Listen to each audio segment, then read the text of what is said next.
Hi! நம்ம செம்பருத்தி பூ வச்சு சூப்பராக ஒரு செம்பருத்தி ஹேர் ஆயில் ரெடி பண்ணிடலாம். அது உங்கள் ஹேரை ரொம்ப சில்கியாகவும் ரொம்ப சாஃப்டாகவும் ஆக்கும்.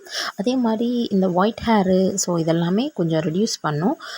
அதுக்கு நம்ம அந்த ஆயில் எப்படி செய்கிறதுன்னு பார்த்துருவோம். அதுக்கு முன்னாடி இந்த மகரந்தத்தாலும் இந்த காம்பையும் எடுத்து க்ளீன் பண்ணி வச்சுருவோம். செம்பருத்தி பூவை சுத்தமான செக்கில் ஆட்டின தேங்காய் எண்ணெய்ங்க. நான் வீட்டிலேயே ப்ரிப்பேர் பண்ணது தான். தேங்காய் உடைச்சி நான் காய வச்சு ஆயில் ரெடி பண்ணி வச்சுருக்கேன். அதுக்கப்புறமேலு நீங்கள் செம்பருத்தி பூவை எடுத்து நீங்கள் அப்படியே முழுசாகவும் உள்ளே போட்டு இந்த மாதிரி இதழாகவும் போட்டு நீங்கள் இது பண்ணிக்கலாம். இல்லைன்னா நான் அதை பொடி பொடியாக நறுக்கி நான் அதில் ஆட் பண்ணியிருக்கேன். நீங்கள் அதே மாதிரி பொடி பொடியாக கட் பண்ணியும் நீங்கள் அதில் ஆட் பண்ணிக்கலாம்.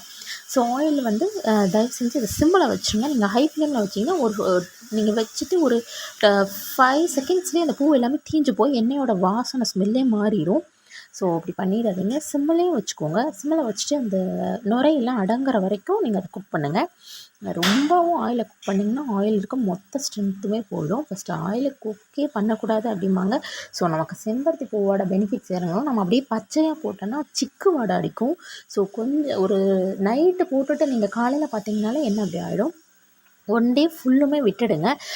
அதுக்கப்புறமேலு ஒரு பவுல் வச்சு நீங்கள் ஃபில்டர் பண்ணி எடுத்துக்கோங்க ஆயிலை. செம்பருத்தி பூவில் அடியில் அழகாக நின்றுடும். எண்ணெயெல்லாம் மேலே தெளிஞ்சு வந்துடும். சூப்பராக நம்ம ஃபில்ட்ரு பண்ணி எடுத்துருவோம். நீங்கள் ஃபில்ட்ரு பண்ணி எடுத்ததுக்கப்புறமேலு அந்த ஃபில்ட்ரு பண்ணது இருக்கும் பார்த்தீங்களா, அந்த செம்பருத்தி பூ அதை நீங்கள் ஃபில்ட்ரு பண்ண செம்பருத்தி பூவோட இது இருக்குல்ல, இதை நீங்கள் ஹேர் பேக்காக யூஸ் பண்ணிக்கோங்க.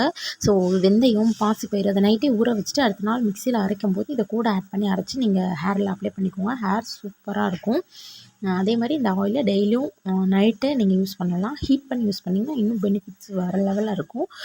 நீங்கள் ட்ரை பண்ணி பாருங்கள்.